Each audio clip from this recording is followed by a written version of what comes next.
Welcome back and thanks for joining us. It's the morning after President Cyril Ramaphosa's State of the Nation address, and we're trying to unpack the various issues that came out of that speech. Minister Gordon, the President says, or reminded us, perhaps I should say, that telecom is vital to our economy and Eskom, sorry, and it cannot be allowed to fail.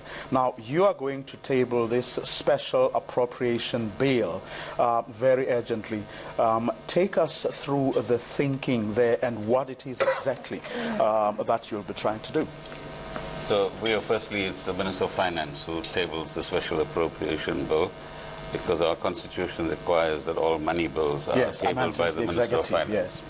So what the President meant, and I'm sure all of us know that, once these lights go off, it affects all of us, whether we're living in an informal settlement and have electricity connected to us, or running a big industrial enterprise, which has disruptions as a result of load shedding or whatever interruption there actually is. So electricity in the modern world is critical to people's lives, but also critical to an economy. Secondly, Eskom produces the majority of the electricity that we generate in this country, which means that if you don't look after Eskom in some form, and there has been a 10 or 15-year period when it wasn't looked after properly, then it makes an impact, as we saw in the last quarter results of economic growth. You're going to have a serious impact on the economy itself. Thirdly, we've inherited as this administration an Eskom that is having difficulty at a generation level, and I'll come back to that. Secondly, it has financial difficulties, as the President pointed out. And thirdly, it has structural difficulties as well in the way it is actually organized. And fourthly, on the financial side, it has two big burdens. One, 420 billion rands of debt on the one hand, and on the other hand, a cost structure which means its costs are higher than the amount of money it's making. Whether that cost is a salary bill, the coal bill, the interest that is paid on the debt, all of that is higher than the revenue that it actually makes. So what do we have to do as a country? We have to find some way, excuse me, of saving Eskom. And in the first instance, we're saying that on the financial side, where the Minister of Finance said that over a 10-year period, 23 billion rands will be allocated to Eskom as a government input, that will be rethought in terms of the timing of the money that will actually be allocated, and that is what the special appropriation bill will look after. And he'll give you the numbers when he's ready. The second is something will have to be done with the debt, because 420 billion rands is not an insubstantial amount of money. And there again, we've done a fair amount of technical work in government, and the Minister of Finance will indicate how we begin to deal with that in the near term. Thirdly, as far as the finances are concerned, as you heard the Minister of Finance in the budget speech, a chief restructuring officer focused on the financial restructuring of Eskom will be appointed. And hopefully we can announce that fairly soon. And here the idea is to bring in an outside person, not constrained by previous legacies and thinking, to have a fresh look excuse me, at the finances and work out how do we restructure them. Operationally, you've had two teams from December up to about a month ago that have looked at, if you like, the macro situation in Eskom and the micro. In other words, what's actually happening at the power plant? Why are there these trips that are happening? This is not the next trip you're taking anywhere else, but excuse me, when a power plant fails. And those two reports have now been presented to government and resulted in a few things. Number one, it's to separate Eskom into three entities, and this will be negotiated with and discussed with various stakeholders. And in the first instance, to remove the transmission element still within the context of Eskom Holdings as a 100% government entity. So the second thing is to give a lot more attention to what happens at a power station level. So you have a very odd situation, Vuyo, where Eskom's staffing over a 10-year period grew from 32,000 to 48,000, but currently at a power station level, where engineers and operators are required of both the skilled variety and those who are beginning to learn their trade, there's vacancies of 2,000 people. So the board has recently decided that it will begin to hire at a power station level. And that will then, over the next 6 months or so, give us much better results in terms of what happens at an operational level. The President mentioned the 9-point plan that Eskom has come up with. Without going into the details, then it will all become engineers now. That 9-point plan is beginning to progress and beginning to show us results, as a result of which we haven't had failures in electricity supply over the recent 12 weeks or so. And that will hopefully continue into the future as well. So you have operational issues, you have financial issues, and then you have the structural issues, which is to reposition Eskom. One, as it stands, into these 3 different entities, but secondly, possibly to also prepare Eskom for a role in renewables, because that's our future. In addition to investing in clean coal technology, all of which government will have to, on the one hand, discuss and decide, but on the other hand, also find the resources to put Eskom on the road. And that's why the President's emphasis on Eskom yesterday. It is vital to our economy. It can, and I'm sure even the business sector would join us in this, that it is one of those key areas that we need to, like education and health and other areas, make an absolute priority. Well, how are you going to get people to pay? As the President said last night, the days of boycotting payments are over. Now, you're going to have a problem there, no doubt. We're also going to have opposition from the unions that have already indicated that they are going to vehemently oppose any move to retrench. Let's take the two issues. The first one, how do we get people to pay? Well, I'm sure people like you have a huge amount of influence. So you're going to ask every morning, every evening when you appear on the show, please pay your bill. And this is why you should pay your bill. And that's why we're saying make this a nationally owned enterprise, so that it's our collective responsibility to explain why we need to pay for the things that we actually enjoy as services. On the labor front, we've started consultations with labor in the 5th administration. That will continue into the 6th administration as we go forward. Let me bring you in here, Asanda Ngwasheng. Welcome to you too. We're having this conversation last night on the back of President Cyril Ramaphosa's speech, whether in fact government is going to be able to convince a lot of South Africans to pay. Yeah, I mean, I think that, like I said yesterday, the speech was visionary and it was very inspiring. But there were a lot of parts that were just, they hadn't really been practically thought through. So you're talking about people having to pay in a country that's, on junk status, in a country that has, as we spoke yesterday, the highest inequality gaps.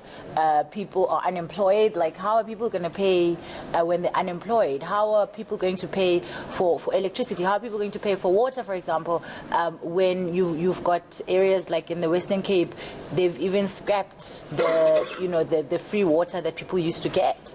So where are people supposed to get this money to pay? And this is why every time you speak, it all goes back to one thing, and that one thing is that government needs to create jobs, and government has failed at creating jobs. Government needs to support SMMEs, and government has failed at supporting SMMEs. And I think that until we take a very critical look at what South Africans are actually able to afford, and if you look at the numbers in terms of what is the average annual salary of a South African, it actually is heartbreaking. Because if you look at a suburban area, for example, you're seeing that it's sitting at between 500,000 all the way up to R1 million or more. If you're looking at a place like Constantia, for example, but once you go to a Khayelitsha, you're sitting at 39,000 rands per year. Now, that is an unacceptable amount for people to be expected to live on, and then for government to come and say you must pay for these services that you are consuming. So government needs to, yes, there has to be a balance in terms of making sure that whoever can pay must pay, but there has to be this understanding that the majority of the people of this country actually cannot afford to pay. It's not that they're not paying because, I don't know, they're boycotting or because they're not interested in paying. They do want to pay, they just don't have the money. Dr. Pijana, Eskom's problems, of course, are not only financial, isn't it? No, they're not. I mean, we're quite encouraged by the feedback that we got on Eskom. The emphasis that the President placed on Eskom is a correct one. Firstly, we hope that the Minister of Finance will indeed speak to making financial commitments to keep the lights on. We have to do that. But it's not a total answer, as the Minister says. We have to look at the other things to restructure. Yes, the Eskom grew by from 32 to 48,000 workers, but the amount of electricity generated remained the same. It does suggest that there is hidden unemployment there, and it's a phenomenon that manifests in a range of aspects of the state sector. I understand what Asanda is saying. We need to disabuse ourselves of the idea that the state creates jobs. It's not the business of government to create jobs. The business of government is to provide a conducive environment for the economy to create jobs. Private jobs are created by the private sector, and if we create an environment for that to happen, that indeed will happen, and that's the engagement that we're having with government, and we've had a great deal of positive feedback in the conversations that we've had. That's why we're excited about Spectrum, because it can create opportunities that will multiply jobs in the ICT sector, with all kinds of multiplier effects in other areas. Tourism, which he emphasized, which is a useful entry, especially for less skilled. Education and training will create opportunities for mobility from sectors that are shedding jobs to sectors that are requiring more skills. So it's those things that need to happen. So the emphasis on those areas speak to an alignment in terms of our perspectives with where government is going. The mitigative steps around youth unemployment are welcome. We support the initiatives around this, but Eskom is a big deal. We can't fix this economy without that. But beyond Eskom is a broader energy security agenda. Is a reliance on an Eskom as an exclusive supplier of energy, of electrical energy in the economy, the answer for a modern economy that we're trying to be? My view is that it isn't. So we need to create opportunities for private generators and transmitters of energy at the same time as we ensure that Eskom is a sustainable entity. Karima Brown, very quickly before I bring in our audience. One of the big gaps I feel that needs to be addressed as we deal with the crisis in the South African economy is the question of leadership. When I spoke about social compacting not working at a national level, I was referring to the failure of the leaders of the social compact, not just government, but trade unions, community organizations, business, to actually put themselves in each other's shoes. So, for example, it's easy for business to suggest that, people like Faith Mutambi and others can't be the committee chairs. But why are we still having KPMG popping up as the one company that has enabled state capture? We've now got Professor Nkuhlu there, supposed to turning that institution around, and yet on a daily basis we actually see how deeply involved KPMG as an institution was in the capture of key state institutions and in the corruption of a profession that's supposed to hold the line in a market economy, the auditing profession, for example. And we don't hear from business enough about how to deal with those in business who have actually, done wrong.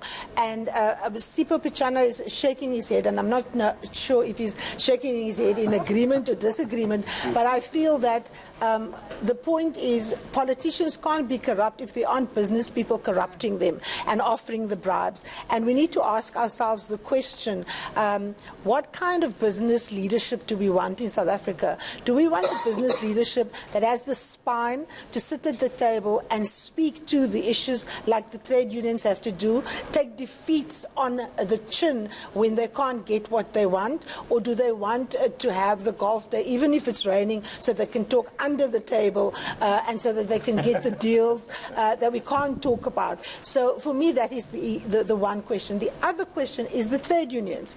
The trade unions are quick to argue that they want a just transition when it comes to Eskom.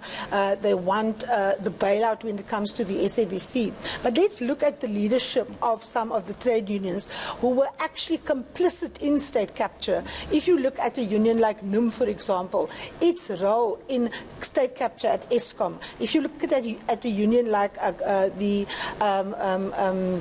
CWU at the SABC, they were complicit in Hlaudi's plundering of that organization. 40 million rand was wasted on people that were promoted illegally and rewarded illegally. They still can't tell us how many of their workers actually benefited off that scheme, for example.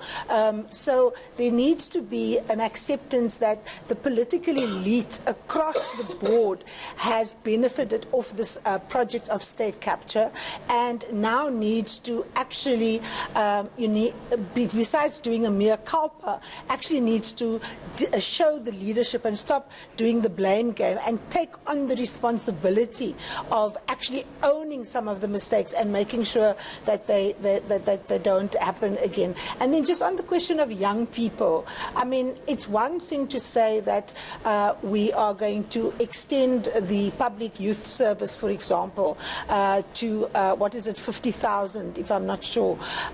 We need a lot more intervention. We need a set of measures that is actually going to ameliorate the difficulties of poor people today. If I don't have data, I can't look for a job. If I don't have money for taxi fare to go in and go for the interview that is potentially available, I can't get to the job. So the idea around just getting graduates in at the state doesn't even begin to talk about the real challenges that young people face in trying to become part of the economy and even in the struggle daily to go look for a job. Live from our Cape Town studios, you're watching eNCA's post-State of the Nation address debate. The debate continues, and in a moment, we're going to bring in our audience. Don't go away. And before that, you're going to bring me in.